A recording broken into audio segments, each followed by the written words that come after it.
Switchcraft is recorded live 3 times a week on Tuesdays and Thursdays at U.S. Eastern 3 p.m. and on Saturdays at whatever time I can get to it. Tune in live over at twitch.tv/runjumpstomp. This particular episode of Switchcraft is brought to you by Abigail13. Support Switchcraft and my other content for as little as $1 over at patreon.com/runjumpstomp. There we go. We recorded the intro. Save project as. No. Got to name that. To episode 200. Patron. And for those of you that don't know, my very first patron was Abigail13. Save project as. SC. Whoops. 200. Save. Oh my goodness.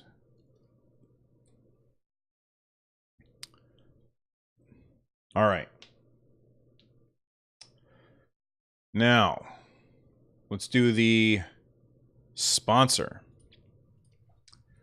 Switchcraft episode 200 is brought to you by OP Seat. Head on over to runjumpstomp.com/OPSeat to get a fantastic gaming chair that can support you. And if you buy using my code, which is RunJumpSit, my coupon code is RunJumpSit, you'll save $10 on your order and you will be directly supporting the show. Again, the URL is runjumpstomp.com/OPSeat. There we go. We'll call that sponsor. Save.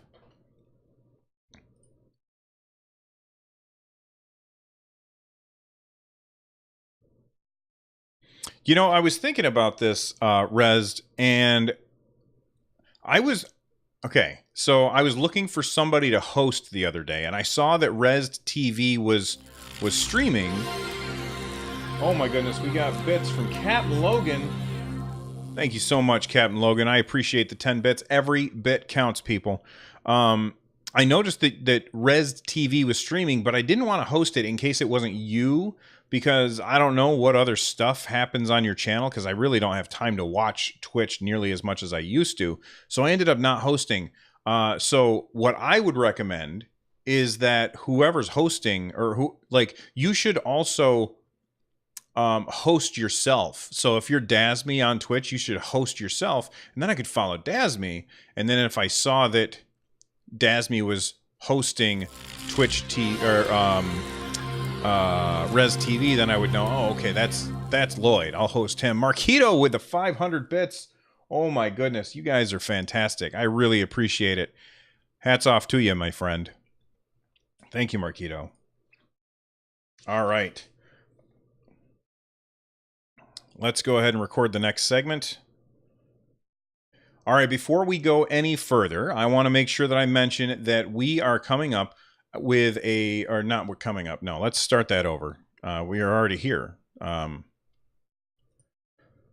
So before we get started on today's news, I just want to mention that this is episode 200, and thank you to Kill the Chickens on Twitter. They donated a $20 eShop gift card, and sometime during today's episode, I'm going to give that away to one of the chatters, okay? So if you are watching this live, and again, that's twitch.tv/runjumpstomp, make sure that you stick around, and sometime during today's episode, I'm going to give away $20 worth of eShop cash. In addition to that, we recently hit a huge milestone. Over 200,000 times the show was downloaded in just 4 months, which to me is just bananas. And because of that, in order to celebrate that big milestone, I'm giving away this month $60 worth of eShop cash. And if you want to get in on that giveaway, head on over to runjumpstomp.com/giveaway, and you can enter right there. All right, we've got the giveaway stuff out of the way. Let's jump in with the news.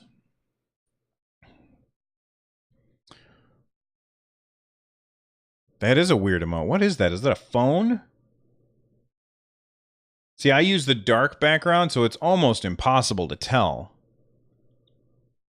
Almost impossible to tell. All right. It's time for the news. Now, actually, it's not time for the news.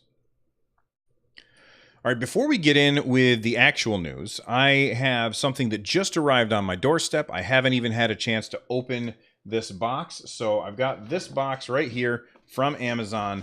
I'm going to open it right here on stream, and you guys get to see the cool thing. And if you're just listening to the show, I'm sorry. If you want to see what's going on, make sure you head on over to the YouTube channel, or, you know, you can always tune in live on Twitch.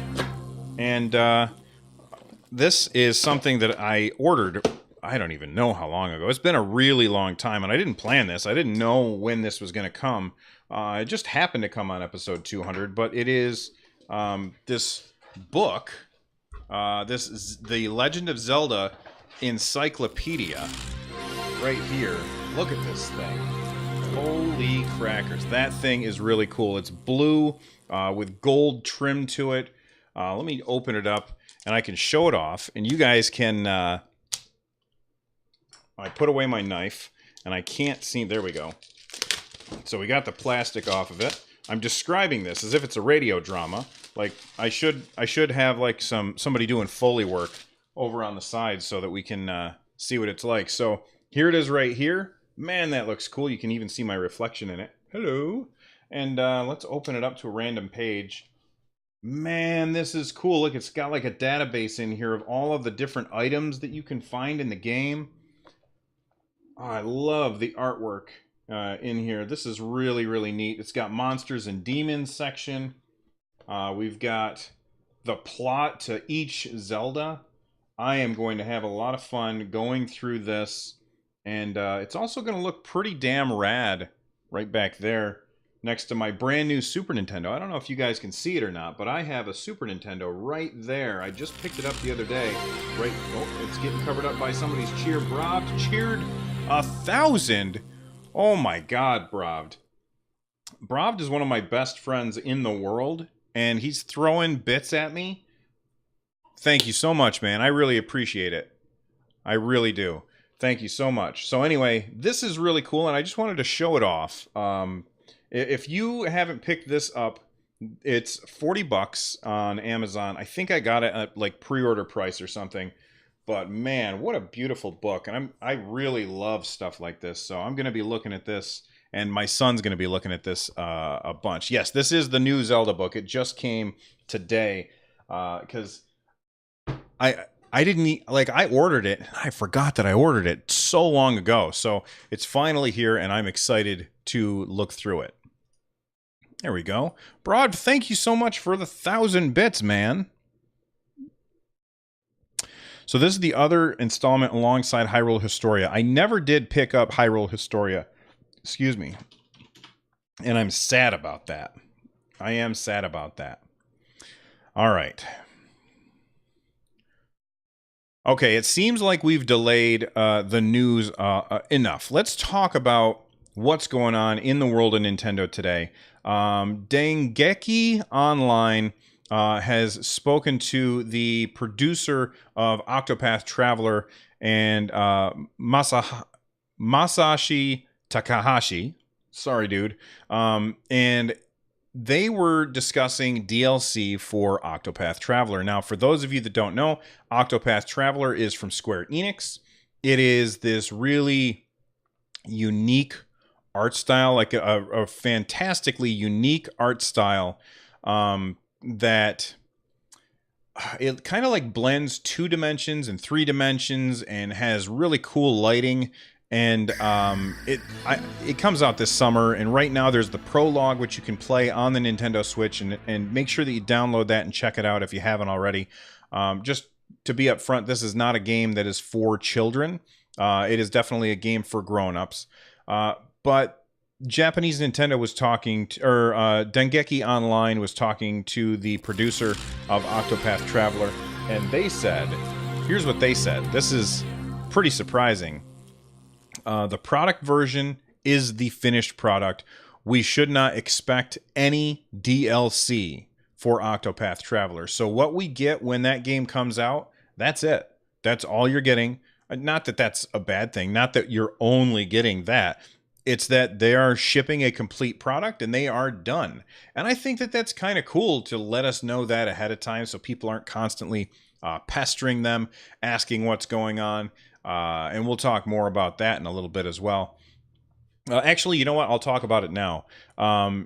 So there will be no DLC for Octopath Traveler, and I find that very interesting, and it's a bold choice in this day when every game has some kind of DLC. Oh my God, Harvey P, thank you for the bits. I appreciate it, man. Every bit counts. Now, speaking of pestering people, there have been people who have been pestering. Let me find the article, or not article, but the Twitter post. There have been people who've been pestering Mr. Sakurai. Mr. Sakurai, if you don't know, is the guy who is the main, the chief, the big kahuna over working on Smash Brothers Ultimate for the Nintendo Switch. And people have been pestering him and sending really, really offensive things his way. In fact, I'm not even going to put... I was about to hit the button to put this on the screen, but I'm not going to. But here's the post. It says, certain Waluigi fans have been targeting Sakurai's social media account, spamming him with highly inappropriate content. Sakurai has begun blocking these accounts. You're not funny. You're doing nothing constructive to promote your cause. You are harassing this man. Stop it. And I completely agree. I think it's absolutely ridiculous. It's ridiculous that people would send hateful things to Mr. Sakurai, who is trying to make a game that everybody loves. And I've got to say, from what I have read about Mr. Sakurai, he is one of the hardest working developers in the business. The guy basically lives at work when he's working on a Smash game, and like, he was standing on the stage at E3. He noticed some bugs in the game, and he said, I got to get on a plane back to Japan and start working on these bugs right away. He is a hardworking guy. And you know what? If he didn't include Waluigi, the character that a lot of people are asking for, then that's because he decided that he didn't want to. Or maybe he's going to be an Echo character later on down the line. But whatever his reasons are, the game has 65 characters already. Do we need Waluigi? Would it be nice? Sure. But we really don't need it. So stop acting like a toddler. Stop throwing a fit and leave the guy alone. It's Bug Hunt Man in chat says Waluigi memes taken too far. And I agree. I think that when I think about this, I know that there's a lot of people who want Waluigi in the game. But I think for the most part, it's people who just think it's funny at this point to want him in the game. Not because they're like huge Waluigi fans. I mean, how many actually have the Waluigi amiibo, you know? I mean, not a lot of people have this. Look at it. It's awesome.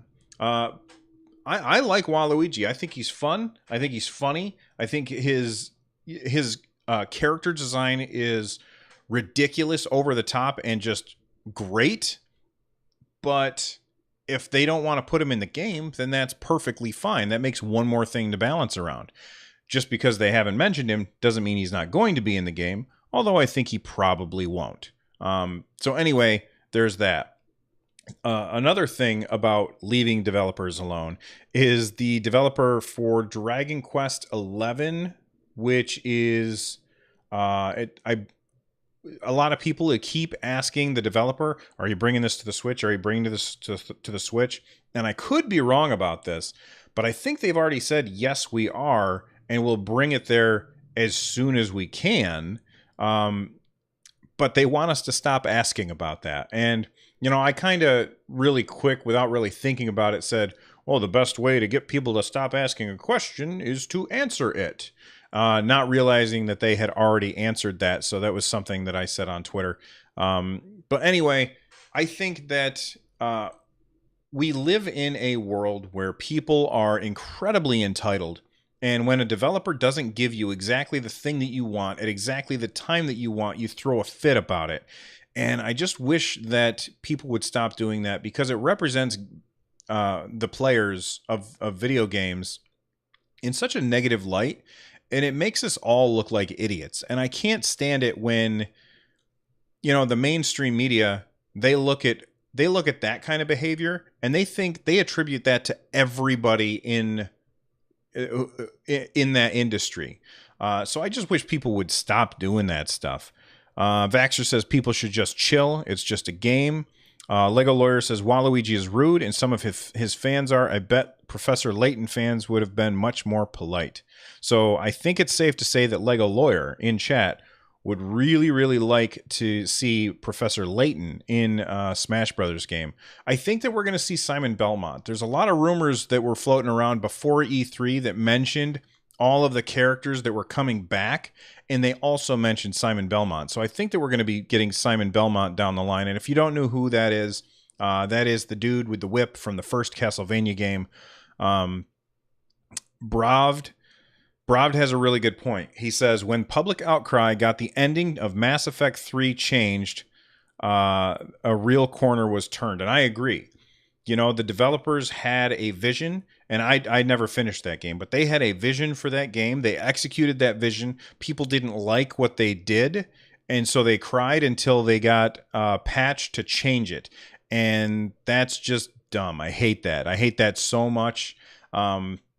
If you don't like it, don't play it anymore or move on with your life, but don't whine about it because you're not a fan. Like, I'm going to give you an example, and then I'm going to move on back to news. There's a book. It's one of my father's favorite books of all time, and it's actually one of my favorite books of all time. And it's by Robert Heinlein. And now my mind is blanking. Oh yeah, there we go. It's a Stranger in a Strange Land.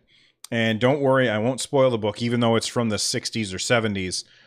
It's a fantastic book, and I read that book in probably a week, like just nonstop. I devoured that book. And when I got to the end, I hated the ending so much, I just threw the book. I was so angry at how the book ended. It was incredibly well written, but I didn't like how the book ended. And I didn't immediately jump on the internet and start screaming at the top of my lungs, oh my God, we need to get some DLC to change the ending of Stranger in a Strange Land.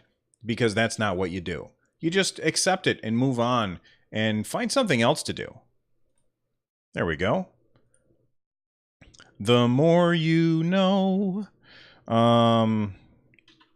What the hell was I talking about at the beginning? Oh, okay. Octopath. That was a really strange path that I took on that.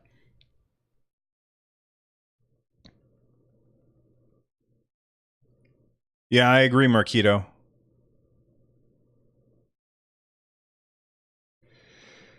Okay. Let's see. Let's talk about that.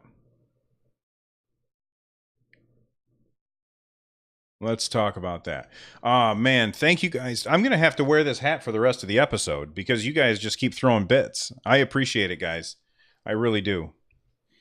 All right. Let's do this next. Oh, I hate this website. It's probably doing video, isn't it? Yes, it is. You know what? I hate you, stupid website, and I'm just going to close it.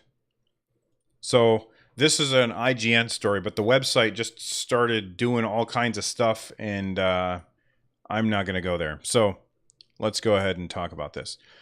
All right, IGN sat down with Reggie Fils-Aimé, and they were talking about, what happened at E3.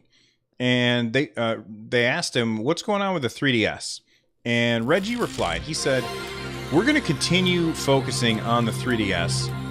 We're going to continue to have some new games on that platform.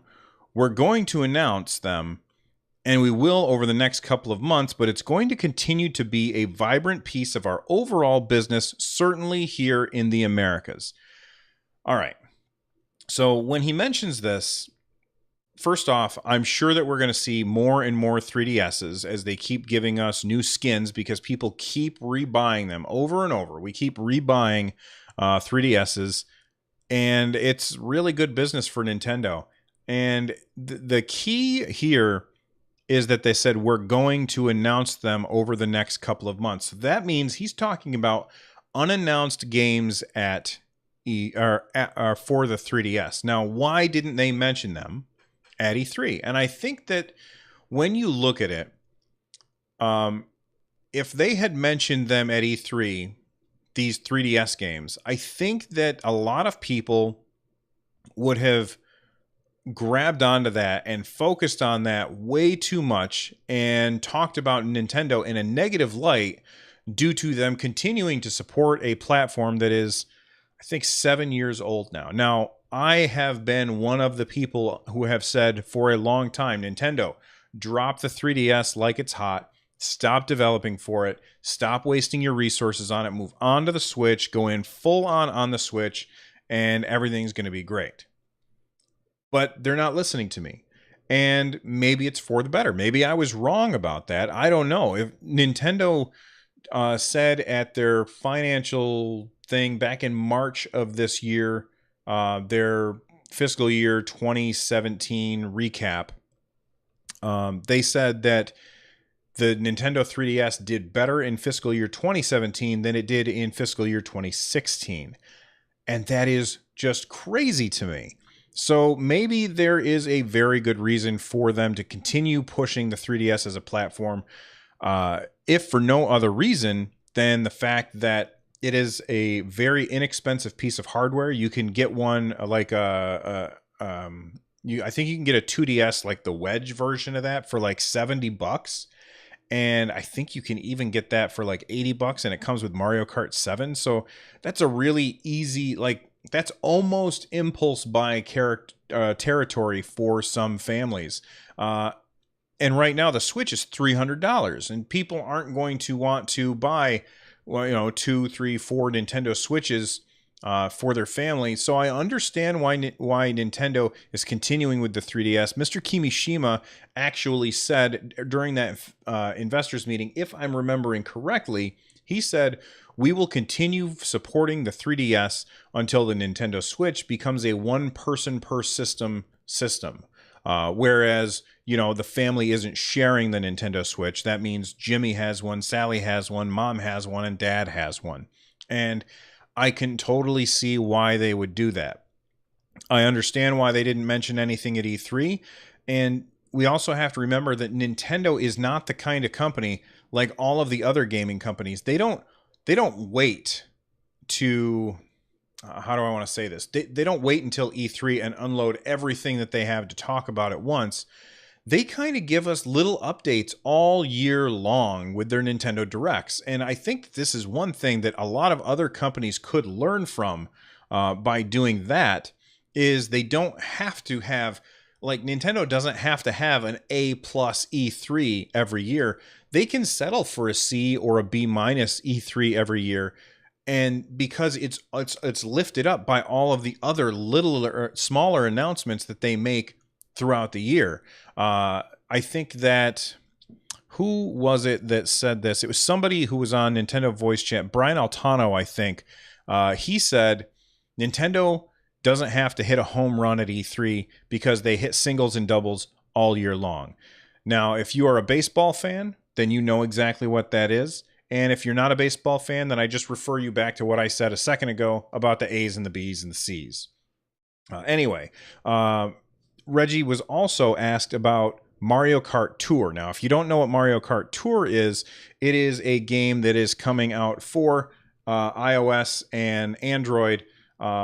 So basically mobile phones, and you're going to be able to play a Mario Kart game on the go. And this is what he said. I guess he was asked, why didn't you talk about this at E3? And he says, depending on the game, E3 could or could not be a place to shed light on mobile activity.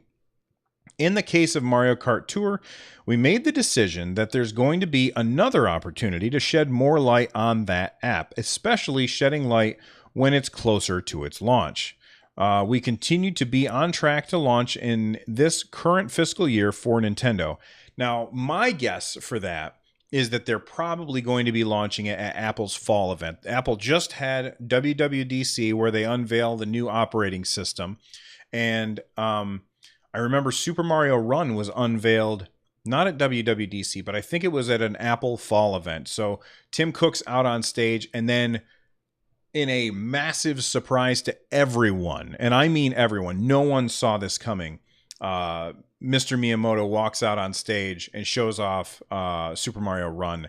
And then, they marketed the hell out of that going on Jimmy Fallon and stuff like that. This is definitely what they're going to do with Mario Kart Tour. I completely see this happening where they're going to go out on stage. Tim Cook will be there and he'll be like, and we'd like to invite up wonderful developer Nintendo, and Mr. Miyamoto will walk out on stage again and he'll be wearing a t-shirt and a blazer like he always does. And they'll show off Mario Kart Tour. We don't know what kind of game this is going to be. I'm looking forward to trying it and then probably deleting it from my phone pretty quickly because I tend not to play games on my phone very much.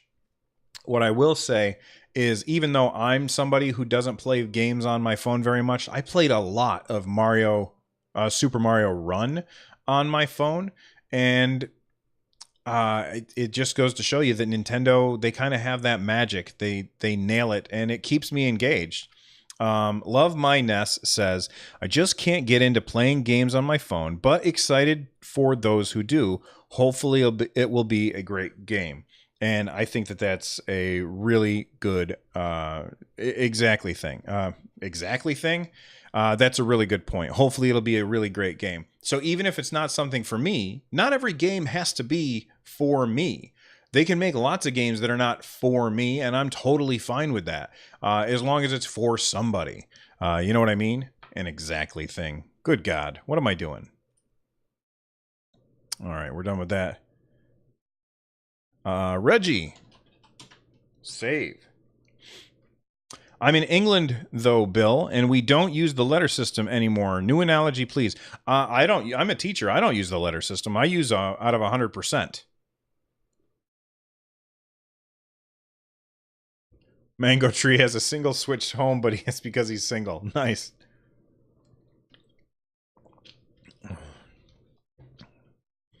All right. So I don't want to say that this is a full review because I've not finished the game yet, and I have a lot more to do in the game. And I've been playing a game called Ease 8 Lacrimosa of Dana. And this is a game that was originally on the PSP, and it was ported to PS4 and I think maybe Xbox One. It was also on the PC, and now it's on the Switch. And I've had the game for about a month, but I have just been absolutely swamped. If you didn't know, I'm a teacher. It's the end of the school year. I was working nonstop. I was getting people ready for my students ready for exams. I was going to professional development stuff. I was taking care of other things instead of playing this game that I got as a review copy. A big thank you to the developer for sending me a review copy. But I haven't finished the game. I've only played, I think, the first 3 or 4 chapters. And I'm just going to give you my thoughts on the game so far, my in-progress thoughts. And that's why I'm not doing a separate YouTube video for it, because I still got too much to do on the game, because it seems like a pretty big game. I heard that it's about a 40-hour game. So what kind of game is it? It is an action RPG. You control 3 characters, maybe 4. I can't remember now. But you control multiple characters, and you can hit a button to switch between them. And it's kind of a spammy game where you have to swing your sword back and forth, and you do extra damage if you jump into the air and swing your sword first. So generally what I'll do is I'll go up to an enemy, I'll jump, I'll swing my sword a bunch of times, and then he'll slam it into the ground, and then I will do a dodge roll, because there's like dodge roll mechanics in the game to avoid their attacks, and then I go in and do the same thing again. Certain monsters are weak against certain types of attacks, and depending on which character you're using, you'll do more damage. So if you see that somebody has like a little yellow icon, you'll switch to a character that is good at that yellow icon and be able to do more damage to it. Overall, I think the graphics for the game are its weakest point. The graphics are really kind of blurry and fuzzy. It almost looks like, I would describe it kind of like when I got my 3DS XL. I had the original 3DS, and then when I got the 3DS XL, it kind of all they did was just blow up the pixels to be bigger, and it just looks kind of fuzzy, and that's both in docked and handheld. And that's okay. It's not a big deal. Just like it wasn't really a big deal when I was playing that game. There was on my 3DS XL. You know, it still looked fine. It didn't look as good as it could, but it still looked fine, and I had fun playing that.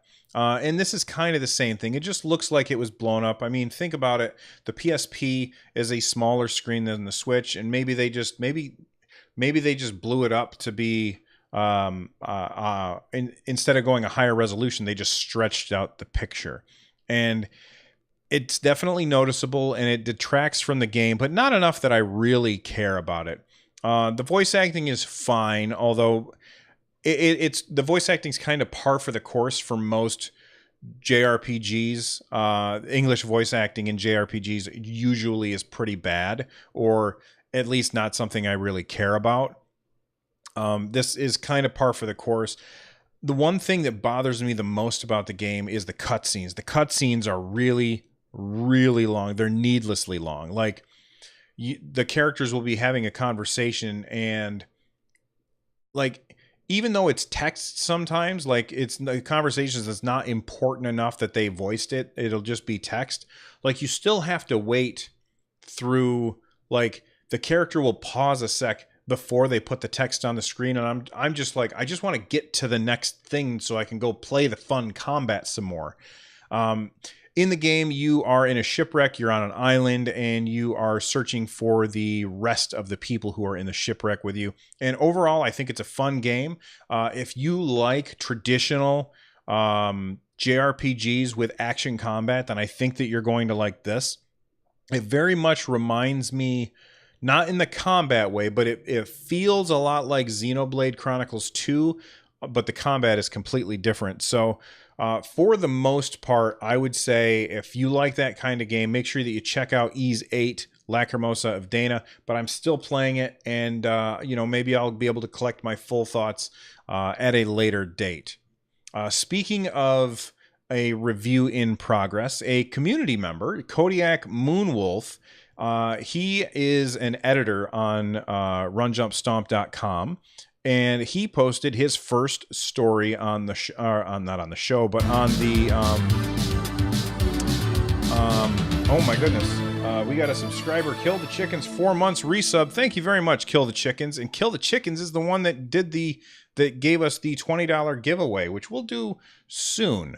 As I was saying, Kodiak Moonwolf wrote a blog post on runjumpstomp.com about Splatoon 2's Octo expansion. So I want to make sure that you guys check out what he said over there on the website. And if you didn't already know, he streams on Twitch, so you should check out his Twitch stream over at twitch.tv/Kodiak Moonwolf. But there's the story right there in the show notes. Make sure that you check that out. Thank you very much to Kodiak Moonwolf for writing that and giving me some extra content to put on my website. I really appreciate that. All right, let's go ahead and do the giveaway now. So I'm going to say, what was it? Oh, Ys 8. There we go. Save. All right, so now, giveaway. We'll say chicken. And the prize is eShop card, $20. And everybody's is welcome. And I'm not going to use the timer. I'm going to open the giveaway. So now you guys should be able to type !chicken and join the giveaway. There we go. We got people joining the giveaway. Awesome. So again, that's !chicken, and you can join the giveaway. And, after a couple more stories, I'll go ahead and draw the winner. All right. All right, we've got a quick couple of videos that I want you guys to check out if you have the time. They are both first looks from, or is it both? Oh, yeah, it's two of them. They're both first looks by me. The first one is a first look at Soccer Slammers for the Nintendo Switch. This is from Atui, which is the developer behind Totes the Goat, the Mutant Muds collection. We've got... oh my god, I can't remember the soccer one. No, the Disco Dodgeball, and my favorite game of theirs is Zeo Drifter. So they've got those games on the Nintendo Switch, and they just put out Soccer Slammers. Now, what is Soccer Slammers? Well, when I interviewed Jules Watson, who is the guy in charge over at Atui, he described it as NBA Jam meets soccer. And he would know because he is one of the developers of the original NBA Jam, which is just crazy to me. So that was really cool of him to send me a review copy. And, you know, I did my first look. And what I have to say about the game is the game looks like it would be absolutely amazing with four players. You definitely want to have 4 players, and I don't think that I would want to play this with less than 4 players, and the reason is the computer is just way too good. The computer is way too good. It's got a fantastic art style of, it looks a lot like Totes the Goat, which is very cubic. Everything is a cube, and you know, I was playing it and the computer just destroyed me every single time. The game is incredibly fast and it's hard to get used to. And I almost feel like there should be like some tutorial levels just so that you can get used to the controls and how things work without the computer constantly stealing the ball from you and then scoring a goal on you over and over and over, because that was really frustrating to play. But Soccer Slammers looks fantastic if you got 4 people to play with. I have not played it with 4 people yet, but it's something that I'm looking forward to. It has a good amount of detail on it. For instance, the characters use, or I'm sorry, it's a 2-on-2 soccer game, and the characters wear the actual correct colors for the country that they are representing. And it came out at the beginning of the World Cup, which is, you know, one of Jules's things that he really wanted to make sure that happened. So I think it's $10 on the eShop. And I hate that I mentioned the price because you never know if it's on sale or maybe the price has changed since then, or maybe I'm wrong. But I think it's $10 on the eShop. And if you got 4 people to play with, I would definitely recommend it. This is not a review, but if you want to know more about the game, then check out my first look, which you can find over at youtube.com/runjumpstomp. Okay, the second first look that I want to talk about is Paladins for the Nintendo Switch. This game is already out, and it's $30 on the eShop, and it's very important that I mention the price there. Which is not something I like to do. But the reason I'm mentioning the price is because later on this summer, it's going to be cheaper. In fact, it's going to be free. So later on this summer, Paladins will be free for the Nintendo Switch. Now, why would you buy it now? You would buy it now because if you wait and get the free version, you have to buy the characters individually. Now, you can save up your gold that you get by playing in the game and buy the characters individually via gold, but it's going to cost a lot of gold, and it's going to be very, very grindy, and it's going to take a very, very long time to get them. Or you can buy the characters individually with these weird blue tokens that they have in the game, which you buy those tokens with real-world money. And if I were a betting man, I would say you would probably spend more money by buying the little blue tokens and then buying the characters individually than you would if you just spent the $30 now and unlocked all of them at the beginning. And that's what I did. I spent the $30 and I unlocked every character in the game, and that includes any future characters that come out. Now, what is Paladins? Champions of the Realm. I got to make sure I say the right thing. So Paladins is a hero shooter. I want you to think of Overwatch. Overwatch is the definitive hero shooter, although Overwatch is not the first hero shooter. I think we had Team Fortress 2 was a hero shooter where you have a bunch of different characters that all kind of have separate abilities, and those separate abilities allow you to play in a lot of different ways. For instance, in Team Fortress 2 and in Overwatch, you have a healer that really doesn't have to be super good at aiming. So if you are a low skill scrub like myself, you kind of gravitate towards those characters because you don't have to be good at aiming to contribute to the fight, and you could still have a lot of fun because the gameplay comes down to not how good are you at aiming in Twitch gameplay, but how good are you at executing a good strategy, being in the right place at the right time, that kind of thing. And that takes a lot of the physical dexterity out of the game and makes it a lot more approachable. And because that's just one type of character, you can also have the characters that require a high level of physical dexterity. And because of that, that means that the game is appealing to a much wider audience. And this is why I love the hero shooter genre. Now, right now, the king of the hero shooter genre is Overwatch. But Overwatch is not on the Switch. And Jeff Kaplan, the chief bigwig over at Overwatch, has said, look, we are doing everything we can to make sure that Overwatch comes out with the same patch on the same day on the PC, on the PS4, on the Xbox One, and adding the Switch to that would be too much for my team, so we're not going to be porting Overwatch to the Nintendo Switch. Now, Blizzard has said that I'm not going to do this and then turn around and done it before, but for right now, I'm going to take Jeff at his word that he's not bringing Overwatch to the Switch. And because of that, if I had to choose between playing Paladins on the Switch or Overwatch on the Switch, 7 days out of 7 of the week, I would say, well, I'm going to be playing Overwatch then, because Overwatch is a better game. But Paladins is also a really good game, and I recommend it. And if you're going to play Paladins, then I recommend you spend the $30 now and unlock every character who's in the game now and all future characters, because I think it's really great. It's a very, very fun game. It runs 60 frames per second. The audio in the game is really, really weak. I think it has horrible audio. I'm not a fan of the audio, but the graphics look good.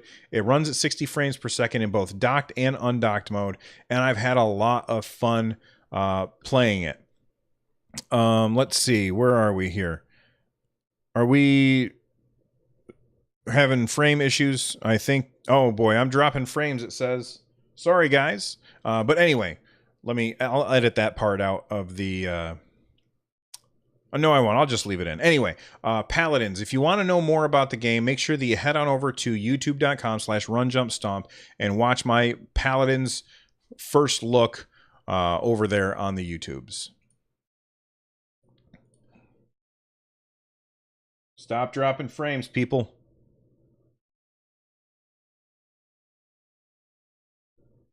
All right.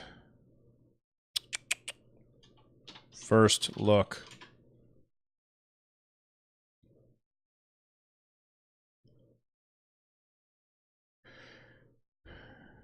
Res TV, man, we will be playing that game together. It's so fun.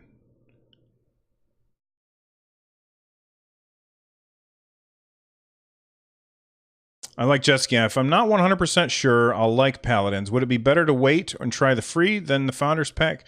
I don't know if you can buy the Founders Pack after the free version comes out, but if you're not 100% sure you're going to like it, then absolutely wait. Or it's free on other platforms. Try it on other platforms if you can. That would be my recommendation to you.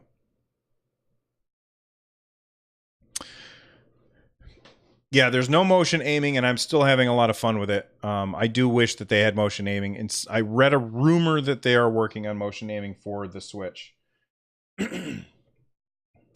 All right, I'm going to go ahead and do the giveaway now. So let's go ahead, and we've got a bunch of people entering. If you have not entered yet, now is your chance. Type !chicken to win $20 worth of eShop gift cash, courtesy of at Kill the Chickens on Twitch in honor of our 200th episode. So make sure that you join. Let's see. People still typing? Oh.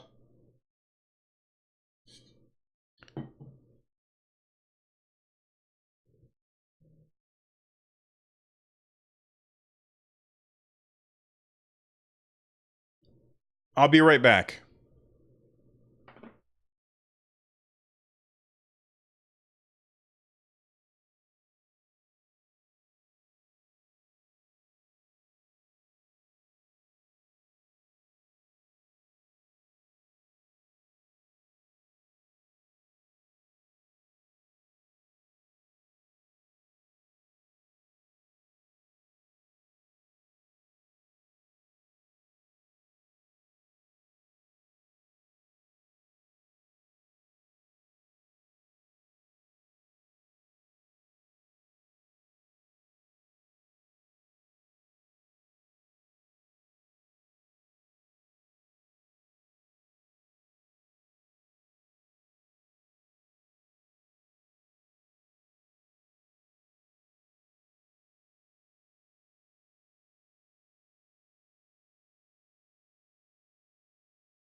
All right, I'm back. Looks like it's cleared up, whatever it is. Refresh, everyone.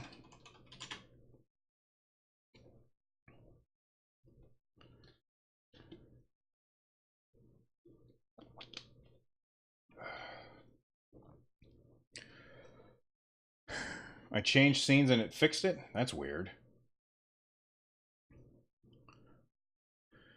All right, guys. I just said a second ago, if you haven't already done so, type !chickens to join the giveaway. I'm going to give you 1 more minute. Set a timer for 1 minute. Okay, your timer is set for 1 minute. There we go.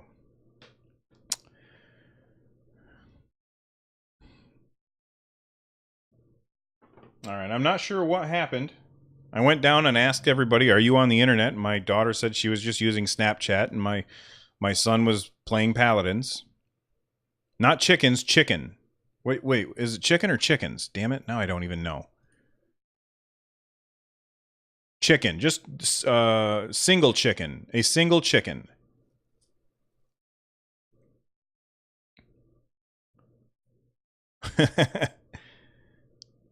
Chicken with meat? Brav? Chicken with meat? Doesn't make any sense, man.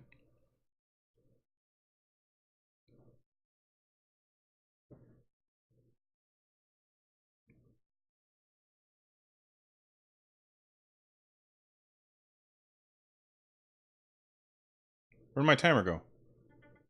There we go. There's the timer. All right. Here comes the winner. The winner of the... That's the wrong button. Where is it? Giveaway. The winner of the giveaway. I'm closing it now. And it's time to pick the winner. Did it work? Love My Ness. Is that what it said?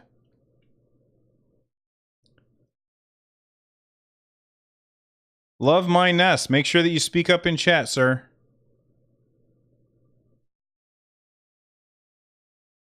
Love My Ness. You have won.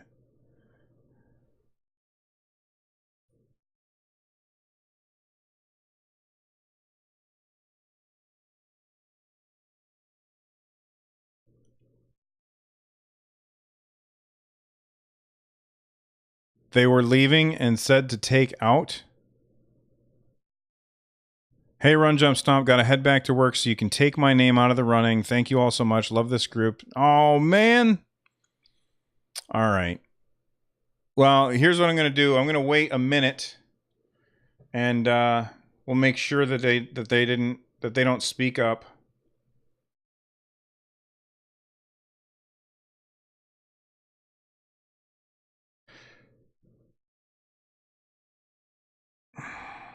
Oh, I hate that.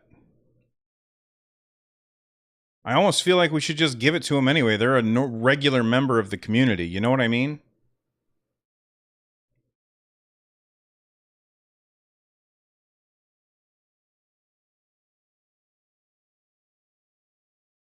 What do you guys think? He won. He won the thing. They won it fair and square. Should we just give it to him anyway? I think we should. All right. Kill the Chickens is the one that paid for it. So there you go.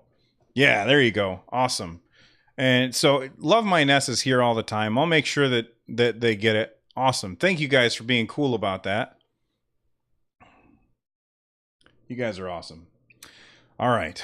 Well, Love My Ness, congratulations. You won the $20. Again, just a reminder, head on over to runjumpstomp.com/giveaways or giveaway, and you can join for the $60 eShop thing. And huge thank you to Kill the Chickens for providing that giveaway. That's really wonderful way to support the show.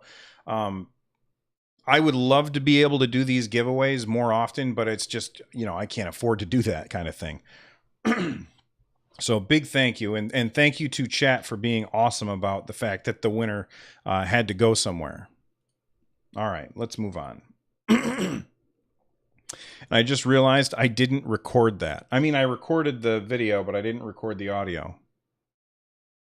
All right, let's wrap up the show, guys. All right, before we get out of here, I just want to thank Eric Banana for the review. They gave the show 5 stars on Apple Podcasts Canada. They said, I always look forward to this podcast multiple times a week. Bill is a great host and always has the news I'm looking for. This is the first place I check for upcoming Nintendo-related news. Thank you for keeping me up to date, and thanks for doing it so often. Big thank you to Eric Banana for reviewing the show on iTunes. It really does help. Don't forget, if you want the full show, you can either watch live over at twitch.tv/runjumpstomp, or you can pick up the VODs after the fact over at youtube.com/runjumpstomp. And finally, if you are looking for a way to support my content, one awesome way to do that is just review the show. Other ways that you can review that you can support the show is by heading on over to runjumpstomp.com/thank-you. And you will find all of the links there will help me run this show and keep putting out the content that I hope you enjoy.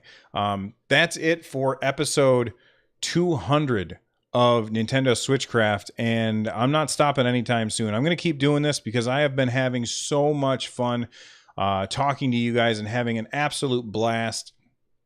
And there is one more thing that I want to ask from you guys, and that is in our Discord, which is at runjumpstomp.com/Discord. There's a channel called Feedback.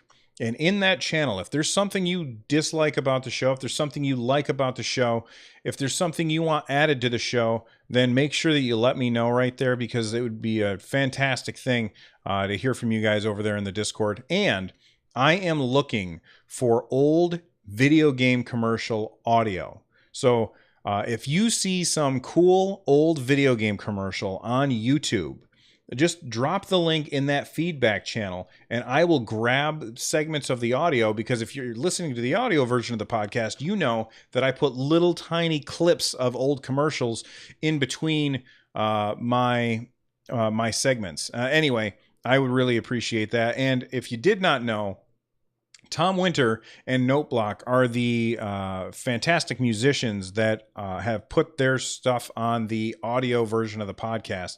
And make sure that you go over there and on YouTube, on their YouTube channels, and give them a subscribe, because they're awesome and it doesn't cost you anything. I'm out of here. I will see you guys for episode 201 on Thursday. Bye-bye. And see you later, YouTube. Thanks for hanging out.